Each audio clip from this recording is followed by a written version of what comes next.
Welcome to my blog ईमानदार सफ़र निधि के साथ। तो आज चलते हैं। जब मेरी नींद खुली तो मैं बस में थी और रोज़ की तरह संघर्ष में आगे बढ़ते हुए कदम मेरी क्लास की ओर जा रहे थे। मैं जाते हुए यही सोच रही थी आज क्या पढ़ना है, क्या करना है। पूरे दिन का प्लान जैसे मैं वहीं बना रही हूँ। उसके बाद मैं घर आती हूँ, रूम आती हूँ और शाम में मैं प्रिया के साथ मार्केट जाती हूँ। उसके लिए मैं रेडी हो रही हूँ, रेडी हुई मैं और सब्जी वब्जी लेना था कुछ, तो मैं निकल गई।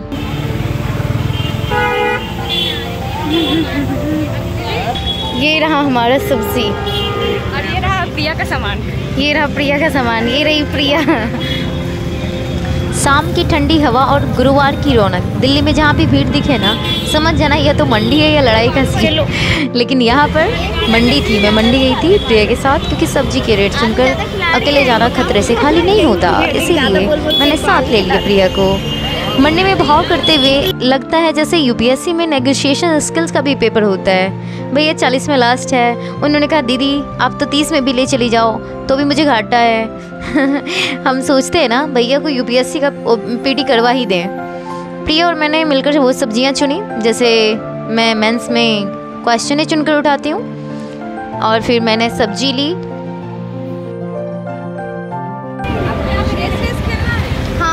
यहाँ पर रेस खेलना है। इस रश में रेस नो वे। ये रहा सब्जियों की मंडी। यहाँ पर मैं सब्जी लेने गई थी और थोड़ी मस्ती मजाक के साथ, थोड़ी हंसी खुशी, क्योंकि जीवन ना मतलब घर से बाहर रहना और ये संघर्ष, ये सब इतना आसान नहीं होता है। क्लास से लौटते हुए वह पुरानी थकान पर इस बार थोड़ी सी उम्मीद रख कर आई थी मैं कि आज ना दिल ने ठाना है कि आज आंसर राइटिंग ज़रूर करूँगी, चाहे कुछ भी हो जाए। तो उस एनर्जी को वापस पाने के लिए मैं चली जाती थी मार्केट। उसके बाद मैं मार्केट से आई, रूम आई और मैंने सब्जियां, देख लीजिए मैं खुद में खुश रहना बहुत पसंद करती हूँ। मैंने ये आलू लाए और ये ब्रिंजल लिए थे मैंने। अब मैं बैठ जाती हूँ उस वादा को पूरा करने जो मैंने खुद से किया था क्लास से आने वक्त। आंसर राइटिंग करूँगी। कुछ सवालों के जवाब ना किताबों में नहीं होते, खुद कुछ से लिखने पड़ते हैं। आंसर राइटिंग सिर्फ मेंस की तैयारी नहीं, बल्कि खुद से संवाद है। हर शब्द एक विश्वास है कि मैं तैयार हो रही हूँ, धीरे धीरे ठोस तरीके से। संघर्ष तो हर किसी का होता है ना, पर जहाँ हंसी और विश्वास हो ना, वहाँ रास्ता आसान लगने लगता है। और फिर मैं इसी तरह से ये आज जर्मनी का टॉपिक जो मैंने पढ़ा था उसी पर आंसर राइटिंग करनी थी, क्योंकि डेली एक आंसर राइटिंग तो करना ही है। तो इसमें रक्त और लौह की नीति जो बिस्मार्क की थी ने अपनाया था, और उसको जो योगदान मिला ये कोल और लौह की नीति के तहत, कोल और लौह से जब औद्योगिकरण आया तो उद्योग ने यातायात, वित्त और सेना और तकनीक को जिस तरह से बढ़ावा दिया, जिसके तहत बिस्मार्क इसके संयोग से, दोनों के संयोग से जो एकीकरण का परिणाम लेकर आया वो उल्लेखनीय हो जाता है। फिर देख लीजिए आगे इस प्रश्न को। मैंने आंसर राइटिंग पर कर लिया है, मैं वो आपको दिखाती हूँ। तो क्वेश्चन ये था कि क्या जर्मनी का एकीकरण रक्त और लौह के मुकाबले कोयला और लौह के द्वारा अधिक प्राप्त किया गया है, विश्लेषण करें। तो इसमें हम दिखाएंगे कि रक्त और लौह की नीति जो बिस्मार्क की थी, क्या जर्मनी का एकीकरण सिर्फ रक्त और लौह से हुई है या उसके मुकाबले कोयला और लौह के द्वारा अधिक प्राप्त किया गया है। तो क्या रक्त या लौह या कोयला और लौह, मतलब इसमें कहा जा रहा है कि सिर्फ कोयला और लौह के द्वारा ही ज्यादा प्राप्त किया गया है क्या, और यह एकीकरण रक्त और लौह के द्वारा किया गया है। तो इस दोनों के मुकाबले में ये हमको बताना है कि हम लोग सभी जानते हैं कि एकीकरण जो है वो रक्त और लौह की नीति और कोयले और लौह के विकास से, इसके नीतिगत कूटनीतिक उपयोग से, और उस समय के समन्वय में जो समानांतर जो इसको और योगदान दे रहा था, जैसे नेपोलियन का योगदान रहा है, प्रबोधन का प्रसार का योगदान रहा है, और 1830-48 की क्रांतियां भी इसमें उल्लेखनीय है। इस प्रकार से एक समायोजन और संयोग से, इन दोनों के सम्मिलित संयोग से ही एकीकरण संपूर्ण हुआ है। तो बताएंगे उसी को आंसर में। तो चलिए अब देखते हैं कि क्या जर्मनी का एकीकरण रक्त और लौह के मुकाबले कोयला और लौह के द्वारा अधिक प्राप्त किया गया है, विश्लेषण करें। जर्मनी का एकीकरण भूमिका देंगे, 2-3 लाइन में दे देंगे। तो मैंने दिया है जर्मनी का एकीकरण यूरोप की महत्वपूर्ण घटनाओं में से एक था, जिसमें आर्थिक शक्तियों, बिस्मार्क की नीति तथा उसकी व्यवहारिक और भावनात्मक कूटनीति की केंद्रीय भूमिका रही है। बस इतना बता दिए काफ़ी है। उसके बाद देंगे कि बिस्मार्क की रक्त और लौ की नीति का योगदान क्या है। तो इसने डेनमार्क, ऑस्ट्रिया और फ्रांस के साथ युद्धों के माध्यम से प्रसा के नेतृत्व में जर्मन राज्यों को एकजुट किया। जो 6 वर्ष में ये 3 युद्ध किया था, ये डेनमार्क के साथ युद्ध करके जो इसने स्लेस्विग की प्राप्ति की थी, और कूटनीति के तहत ऑस्ट्रिया को अपने साथ रख कर इसने जो हॉलस्टीन का प्रदेश ऑस्ट्रिया को दिया, और उसके बाद उस जर्मन जाति के प्रदेश जो ऑस्ट्रिया को दिया था हॉलस्टीन, वहाँ पर जर्मन राष्ट्रवाद की भावना को बढ़ाने लगा। इससे ऑस्ट्रिया जो है वो राष्ट्रवाद के विरोध में था और वो वहाँ पर कोई क्रांति नहीं चाहता था, तो इसीलिए उसने उसका दमन करने का प्रयास किया। और इसी को अवसर मानकर ये बिस्मार्क जो है ऑस्ट्रिया से युद्ध कर लिया। वो सेडोवा का युद्ध था 1866 का। और फिर 1866 में फ्रांस को तटस्थ करने के लिए उसने दक्षिणी जर्मनी में फ्रांस के प्रभाव को उस समय के लिए माना, क्योंकि उसको तटस्थ करना था फ्रांस को। और ऑस्ट्रिया और फ्रांस का गठबंधन अगर हो जाता तो वो प्रसा के लिए और एकीकरण के लिए दोनों के लिए घातक सिद्ध होता। ये बिस्मार्क की कूटनीति के तहत हुआ था सब कुछ। तो उसने उस समय तो ऑस्ट्रिया से युद्ध करके हॉलस्टीन की प्राप्ति की और उत्तरी जर्मनी को एक कर लिया। और उसके बाद फिर फ्रांस से जो सेडान का युद्ध हुआ, उसमें उसने अपने जर्मन क्षेत्रों को तो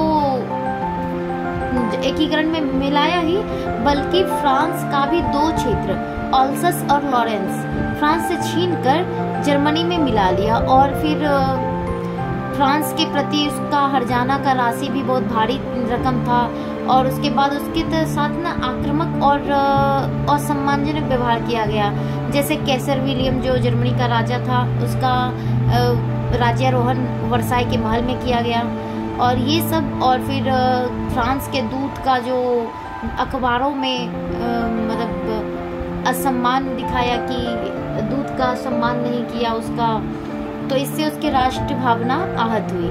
तो इन सब तरह से ये कूटनीति था। तो उसमें यही पॉइंट देंगे कि बिस्मार्क की रक्त लौ की नीति का योगदान ये है कि डेनमार्क, ऑस्ट्रिया और फ्रांस के साथ युद्धों के माध्यम से प्रसा के नेतृत्व में जर्मन राज्यों को एकजुट किया गया। और फिर दूसरा, कूटनीति, सैन्य सुधार और राष्ट्रीय भावना का उपयोग कर एकीकरण को गति दी गई। बिस्मार्क की यथार्थवादी नीति और बुद्धिमत्तापूर्वक किए गए प्रबंधन ने निर्णायक भूमिका निभाई इन तीनों युद्धों में। आप देखेंगे उसके बाद अगले 4 साल में जो उसने एकीकरण किया, उसमें इसकी कूटनीति और बुद्धिमत्तापूर्वक प्रबंधन, जो कि ऑस्ट्रिया से युद्ध करने के बाद, उसको हराने के बाद जो उसने कार्य किया था वो बुद्धिमत्तापूर्ण था।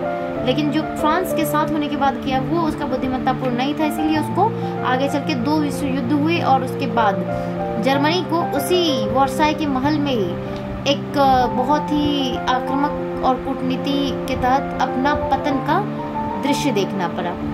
वो आगे उसके बाद अब कोयले और लौ का योगदान बता देंगे, जिसमें जॉल्स वेरिन जो 1834 में जर्मन सीमा शुल्क संघ का निर्माण हुआ था, इसके तहत आर्थिक एकीकरण की नींव रखी गई और प्रसा को नेतृत्व की भूमिका मिली। इसमें जो 38 राज्य अलग अलग थे प्रसा को छोड़कर, जो ऑस्ट्रिया के प्रभाव क्षेत्र में आते थे, तो वो भी अब जॉल्स वेरिन के संघ के रास्ते आर्थिक एकीकरण का भाग होते गए। और फिर 1850 से 60 के दशक में प्रसा में तीव्र औद्योगिक विकास हुआ, जिससे कोयला, इस्पात, यातायात यानी कि रेलवे का विकास, तकनीकी दक्षता में वृद्धि हुई, जिसने सैन्य और प्रशासनिक ताकत को बल दिया। इससे अब प्रसा जो है यानी कि बिस्मार्क अपने अनुसार बड़ा सा सैन्य शक्ति बना सकता था और रेलवे का उपयोग करके युद्ध स्थल तक पहुंच जल्दी हो सकता था, जल्दी किया। और उसके बाद रसद वगैरह जो होते हैं वो सब जल्दी पहुंचाया, तो दूसरे की अपेक्षा ये स्वयं को बेहतर बनाया। आर्थिक समृद्धि ने एकता की इच्छा को बल दिया और राष्ट्रीय भावना को मजबूती। तो राष्ट्रीय भावना को मजबूती इस प्रकार हुआ क्योंकि जब 38 राज्य एक दूसरे से मिलने लगे आर्थिक हित के लिए, तो इस आर्थिक विकास में मिलते मिलते क्षेत्रीय संस्कृति का भी आदान प्रदान हुआ और राष्ट्रीय भावना को एकीकरण की ओर एक मजबूत भावना के रूप में बल दिया। उसके बाद निष्कर्ष देंगे कि जर्मनी का एकीकरण केवल सैन्य विजय का परिणाम नहीं था, बल्कि राजनीतिक नेतृत्व और सैन्य शक्ति के साथ साथ आर्थिक समृद्धि, संसाधनों की उपलब्धता और औद्योगिक बुनियादी ढांचे के सहयोग से संभव हुआ। साथ ही प्रारंभिक नींव नेपोलियन के दौर में पड़ी, जिसे आगे चलकर प्रशा ने मूर्त रूप दिया। अतः एकीकरण, रक्त और लौह की नीति एवं कोयला और लौह की मजबूती के साथ जर्मन जनता के बीच एकता की भावना पर आधारित थी और इसी कारण यह संभव हो सका। बस यही है इस प्रश्न का उत्तर। आप लोग भी बताइएगा कोई। ये मेरा आंसर राइटिंग था और मैं यही कहूँगी कि अगर आप चाहते हैं कि मैं आंसर राइटिंग का प्रॉपर लेके आऊँ तो आप कमेंट करिए और सब्सक्राइब कर लीजिए। तो मैं एक चीज़ बोलना चाहूँगी कि और इस छोटे से ब्लॉग में बस यही कहना था कि संघर्ष तो हर किसी का होता है, पर जब हंसी, दोस्ती और विश्वास उसका हिस्सा बन जाए तो वो रास्ता थोड़ा आसान लगने लगता है। मिलते हैं अगले ब्लॉग में, तब तक मुस्कुराइए, पढ़िए और खुद से प्यार करिए। Bye bye. और सब्सक्राइब करना मत भूलिएगा, सब्सक्राइब करना मत भूलिएगा, क्योंकि आगे जो ब्लॉग आएगा उससे आप जुड़ सकेंगे। अगर आप चाहते हैं कि मैं आंसर राइटिंग का लेके आऊँ, मैं कोई चीज़ लेके आऊँ, तो प्लीज़ कमेंट करिए और सब्सक्राइब कर लीजिए, लाइक करिए और सपोर्ट दिखाइए। Bye bye.